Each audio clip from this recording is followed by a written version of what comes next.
Welcome.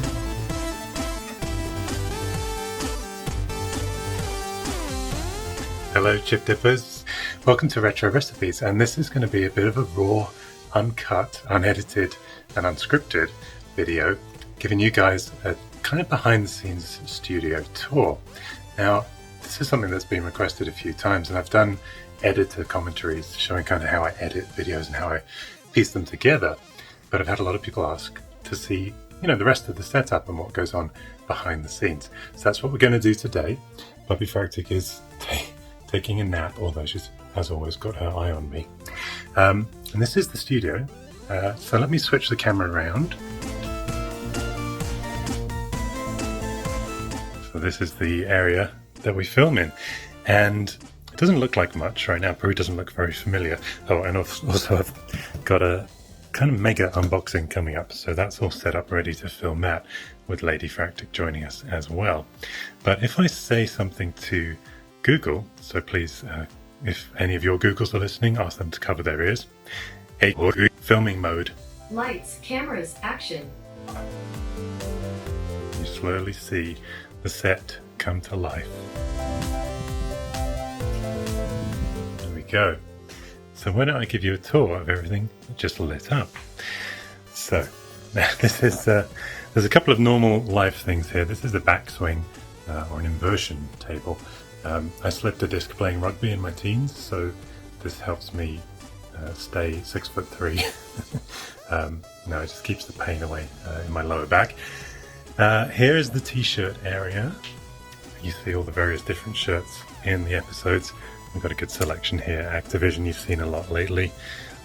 Load, 8,1, and some retro recipes stuff. And this thing I'm going to save for when I do my next music recipode. I did just pass this on the way, but this is... Hello! We don't need the selfie cam now. This is just a little bathroom area for anybody. If I have any people being interviewed or things that we did like with Ashley Fractic, they can make sure they look camera ready. That's a little guest bathroom for that. These are actually leftover pieces from that wonderful Star Wars arcade build that we did, Ignore the Trash. And I thought they actually made quite nice set pieces. So these are left over as well. And here, of course, is a lovely Puppy Fractic. I love you. Yeah. Are you a good girl? Put it there, partner. Very handsy little baby. We'll let you nap for a bit, okay? Because we were just talking Star Wars. And here, of course, is the Star Wars arcade machine. Now, it seems to be off at the moment. Hey, Okay, turning arcade machine on. Yeah.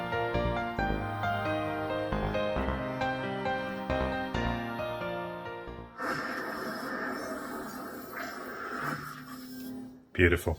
And if you can hear another tune in the background, there's an ice cream machine. So we not only turned on the arcade machine, but we found an ice cream machine too. What do they call it in America? The ice cream van? Ice cream truck? Yeah. Here is Atari Star Wars. I'm going to show you, I just did a couple of enhancements here. We'll put this kind of Star Wars-y piping. It's just wire conduit. This covers up a lot of the little screw holes that we had along the side. So that kind of looks Star Wars-y, right? And then Lady Fractic is a bit of a seamstress. Sorry, I just had to do that. I love that so much.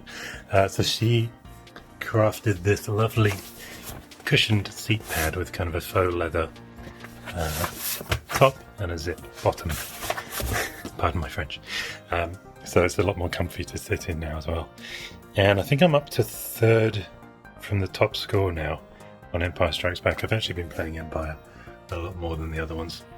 It's really cool. So, why don't we go on to the stuff that you guys love?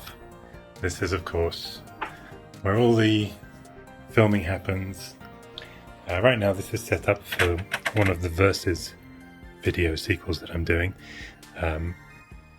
This is kind of precariously balanced on the edge here, but this is the angle that you guys usually would see, something like this. Kind of see how that all comes together. And just some little fairy lights and stuff work quite nicely for backgrounds of shots. Here, of course, Puppy Fractic did a bit of a number on Marty McFly's shoes. Shame on her. These were only something like $30 from a party supply vendor, and they do light up, actually. And the famous Commodore food mixer. It is retro recipes after all. A few more bits from the original arcade 1UP arcade. And you thought I was going to the door, huh? Can you do a trick for the viewers? Okay. Wave! That's good. Okay. We'll give you, it's your day off. I know, we'll give her a break. Let's move over here. Well, you've seen the Amstrad PC 1512, and there's an episode coming up. If you haven't, you may have already seen it by the time you watch this, of me actually turning that into a PC 1640 with various enhancements. So that's going to be fun. These discs are always, I have to kind of touch these as they go past because the coloured floppies is so nostalgic to me. I remember setting that up with my dad when I was probably 15 or something. So we've got our Apple IIe, we've got a bunch of discs. So this is a nice thing that I can explain some of these things behind the scenes. So everything has a reason here. This is the original cassette holder that I had as a kid, and all my Commodore 64 tapes were in it. Now, we gave away my whole Commodore 64 collection, biggest mistake of my life. So I could not find for the life of me another one of these. They're super, super rare. I had an eBay search going for, I think, 2-3 years maybe, until I finally found one. They're made in Germany, and here it is, finally reunited. So I've started filling it up as I reacquire and recreate cassette tapes. I put them in there. So these are all things that I owned as a kid.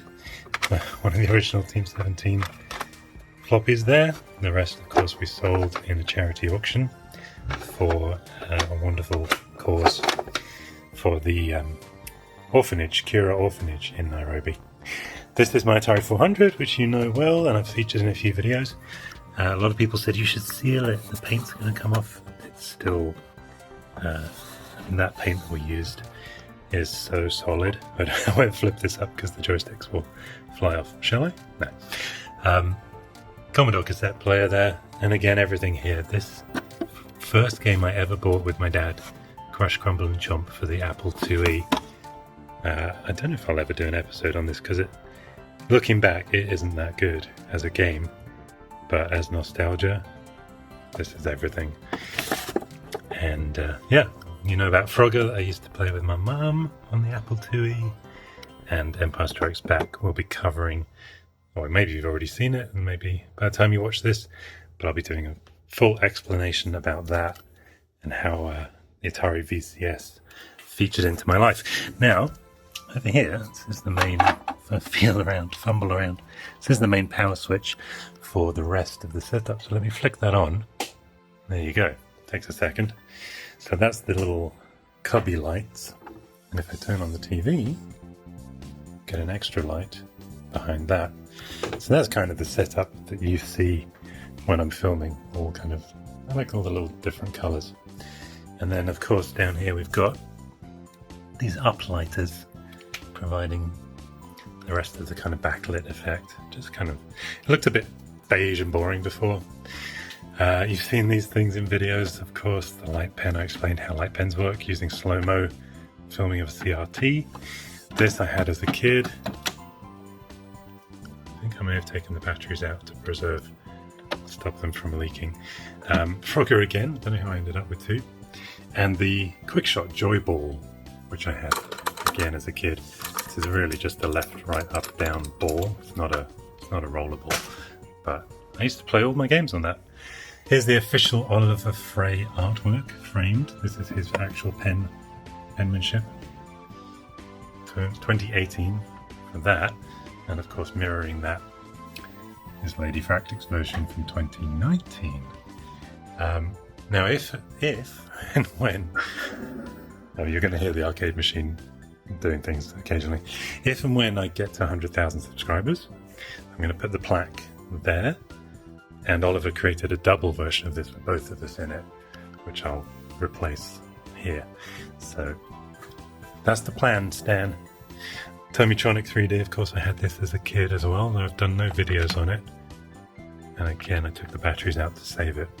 But this was in Argos and all the cool shops, and you'd look through here and get a stereoscopic arcade game. Still really cool, actually, thinking about it. And more games from my past. Oh, I love Rainbird. I was thinking about this the other day. I think they did the best games on the Amiga. Rainbird and Firebird. Of course, owned by British Telecom. The famous, infamous April Fool's computer program stored on a postage stamp. This is a real this is a real stamp blown up into postcard size by Royal Mail. Yeah, so moving on, why don't I show you while I'm here? Of course, we've got the Brick64 there. If I change the source on the TV, I've got the Amiga coming through the Vampire card. So my A500 has HDMI output, thanks to the Vampire. Now, I do wish, and I do hope that they will soon release Core version 3, which is going to allow HDMI for all graphic modes. Right now it only works on high-res modes.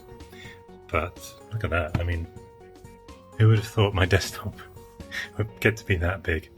And this is my original system, restored from when I was a kid.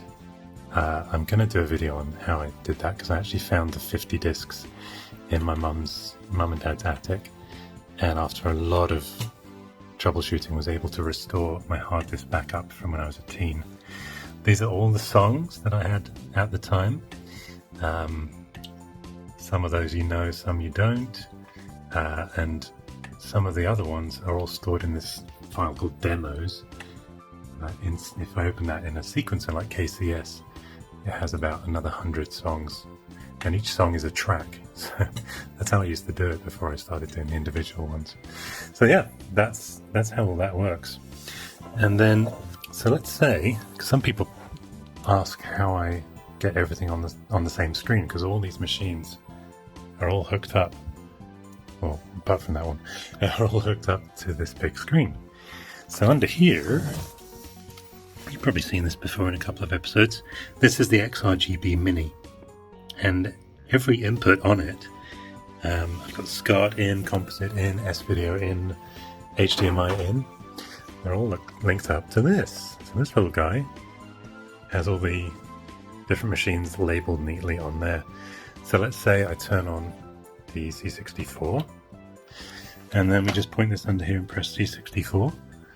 Lo and behold, there she is.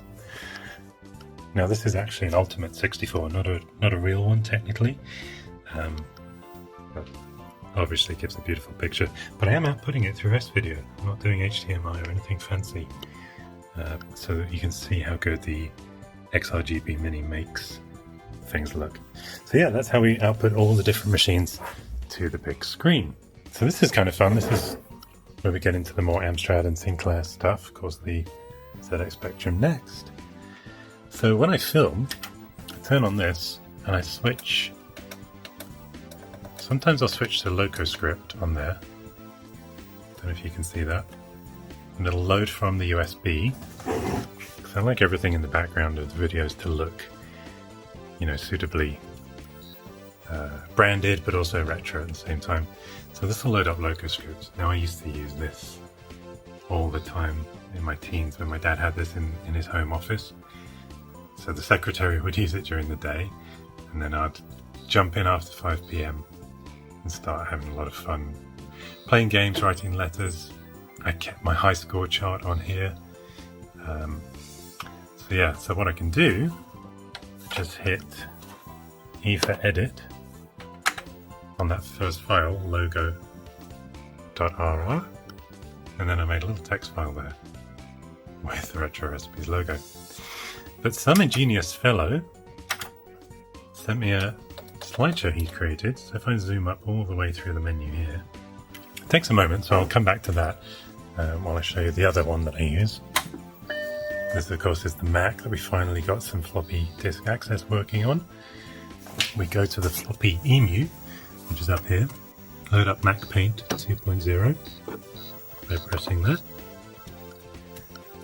And as if by magic, sorry, I get this disk loaded up. And then I can go, our logo, get the little hand tool, just move that up a bit. So that was converted from a PNG on the PC into the Apple format. Coming a bit closer for you. Beautiful. That pixelated graphics. Now Star Wars has chimed up in the background, saying play me. And in a second, now if you're wondering why that's flashing, it's because I'm filming at 60 frames per second and this is a PAL screen, so that's flashing at 50 frames per second, so they're a little out of sync. But yeah, beautiful. So this will start playing some RR slideshow logos and things on a word processor. So huge thanks to the kind fellow who sent me that. The name escapes me without my inbox in front of me, but there is, look at that, Oliver Frey digitized into an Amstrad PCW.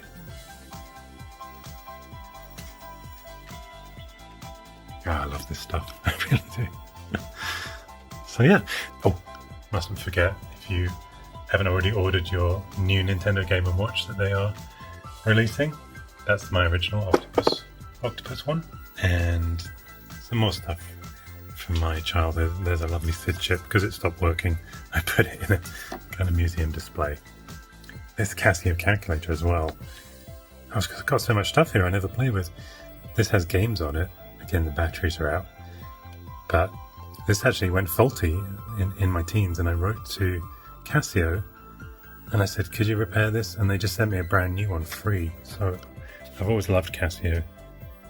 Before then, I loved their watches, but since then, what a great company. These are Daisy Wheel discs from my dad's original company.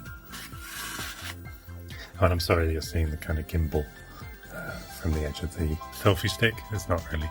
It's a gyroscopic camera mount, so sorry if you're seeing that on this wide lens, but yeah. And of course, finally, the lovely SX64. People said don't use PLA on the 3D printer because it'll start to eat away the machine. I don't know if that's true, but still works, still it's good. Original discs, some of these, but over here is where all the messy stuff starts. This is essentially storage. Now, I'm kind of different to most other channels. Most of the channels store their stuff in a separate area. I kind of store all mine on display, so this is the majority of what I use in videos. It's always right there. Kind of handy if, for example, if you doubt the light brighting technique, you've always been able to see the machine that I light brighted, and I think it's still almost exactly the same. It had a really pronounced color difference there. You could always see it a little bit after the light brighting, but I don't think it ever came back fully. And here had a really pronounced Apple logo, and it's still pretty faint from where a sticker was. So you've been able to watch the light brighting and see that it, remained effective all that time. So that's why everything's kind of on display, so you can always see it. And also it saves on storage space. That's the other main reason. These are things I'll come back to time and time again. That's the Halloween Commodore pet. Hello, chip dippers. And yeah, now these guys, this is that 50 disc Amiga backup that I found in my attic, my parents' attic, and was able to finally restore onto a compact flash card. Incredible that you can even do that. This used to be stored on a GVP 530, the Amiga plug-in hard disk and accelerator. So yeah, that's all there. And then this is my original disk. I've shown you this in videos from my Amstrad PCW that are now copied onto that USB, so that all those files are now, a lot safer. That's not it. Wrong machine. There's the USB drive. Just there. So all those disk images are now neatly stored from here onto the USB. And yeah, my original discs for various games. Didn't save much, but I saved a few, so I'm glad for that. Here is some prototype stuff for the Commander X16 hiding back there. And there may even be a prototype case and keyboard here, but more on that in the 8-bit guys, 9-bit guys, 10-bit whatever he is, the extra bits for parity. And then over here we've got a bunch more storage, various householdy things, boxes, and machines that I am not using at the moment. So that, I think, wraps it up for the studio. I am going to do one interesting mention that this is a recent, I wouldn't say gadget, but a recent addition to the channel. So I got fed up with using plug-in lavalier mics. They're the ones that clip onto your collar. So I went to the shotgun mic route, and this gives really good quality. You've heard this in a few videos now. But what always bothered me is that the mic in here, whatever it was, never matched the audio that I would dub over later, the kind of voiceover stuff. So instead of using a clip-on mic in here and then a Blue Yeti mic, which was the condenser mic on my desk in the editing suite, I now have the same mic in both rooms.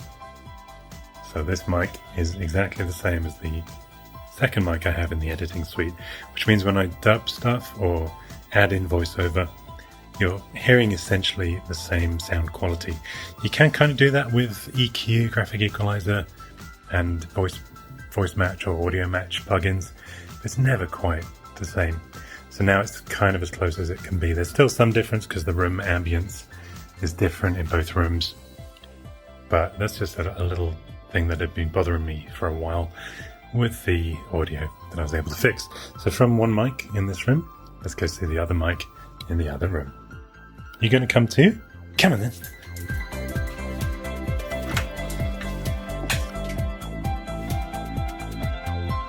And as he goes in his bed, here we are in the editing suite. And here is the duplicate microphone that I mentioned. So this is great now. I used to have a mic down here and I'd have to adjust my chair every time I wanted to just insert one line of dialogue. Now I can just pull this across, it's exactly above the chair, and I can literally speak while I'm editing. So that's a really great addition. Makes all the difference, I think, sound quality wise. And of course I showed some of you that I soundproofed the room with these sound absorbing panels. You can kind of see different colors everywhere. This used to be a voiceover corner, but now it's of course the good old CMM2 squared red. There's the Commodore 64 under there, would you believe? And a little doggy. Good boy. But right now I've got a 3D printer set up here for another project. If I do film in here, I can of course turn on Luke Skywalker's lightsaber, later Anakin Skywalker's. And fun fact, I actually held the real one, on the set of Revenge of the Sith for a couple of scenes where Anakin uses the Force pull to pull the lightsaber into his hand on Mustafar. That's my hand in the scene. That doesn't seem to be working right now. Never mind. So let's start the rest of the tour over here. This is the workbench. Doesn't look as clean as I would probably have liked, but there's organised chaos. We've got our screwdrivers and various things here. Of course, the workbench where I do the work with the RR Space Invader logo, as I call it, under there. And who's this then? Of course, a lot of my episodes are kindly sponsored by PCBWay, and they're fantastic PCBs starting at $5. And I have to say, if it wasn't for these supporters and PCBWay, I've said this before, but I am so grateful, because I don't think I'd be doing this channel if it wasn't for both of those factors together. And fun fact, I consider Elaine, who's been my contact at PCBWay for a couple of years, to be a close personal friend, and I've got an open invite to come see them in China. So maybe if I ever do that retro recipe road trip international, including Japan or China or any of those places, maybe we'll get to see and meet them in person. But yeah, this is where all the rest of the stuff happens. I've got kind of stockroom here of various parts. This is a lot of Commodore chips here that I've picked up at local retro meets and that kind of thing. But yeah, I think that is about it for how I make the episodes and the spaces that I use to do them as I getting rather dizzy now. So thanks for watching this. As I said, it's been a bit of a raw and uncut one, but hopefully interesting. And of course I should mention the Apple Macintosh keyboard and Macintosh themed iMac that I made in a recent episode. Oh, and that's my droid. I keep finding things to show you. That's my droid. And if you wonder why 9num is there, there's an article on StarWars.com where I actually found the actor Kipsang Rotich, who played 9num in the original movies. I hunted him down on an international manhunt for The Force Awakens, which of course is represented here, and that's how we got him in the movie. I now manage him, so he's my client, and get him autograph signings and stuff. And these are up there because I was very lucky to be a voice actor credited on that movie. There I am with the rest of the cast. And there is Lego Force Awakens, which I also did voice work on, as Kai Trenali. This guy you might remember. And these are my original pilot gloves from The Phantom Menace. Incredible, they let me keep those. Very kind. But yeah, that is my droid down there, which is answered in this little question here. Which astromech is this? And if you turn your screen upside down, it says there it belonged to Gavin Sykes. There he is, running with me through the hangar to our ships. Get to your ships! So I think all that remains is for me to let this strange guy here with the weird accent lead us out. This is a typical episode or recipode, and I've done some editor commentaries in recent videos showing how I piece these together and all the little tips and tricks behind the scenes, giving away all my secrets, but at least I have a nice view when I do it. So yeah, it just remains for me to hand you over to Perry Fractic and Puppy Fractic, and they're going to say, we'll be back soon with another delicious retro recipe. Until then, thanks for watching, subscribe and join below, and cheerio.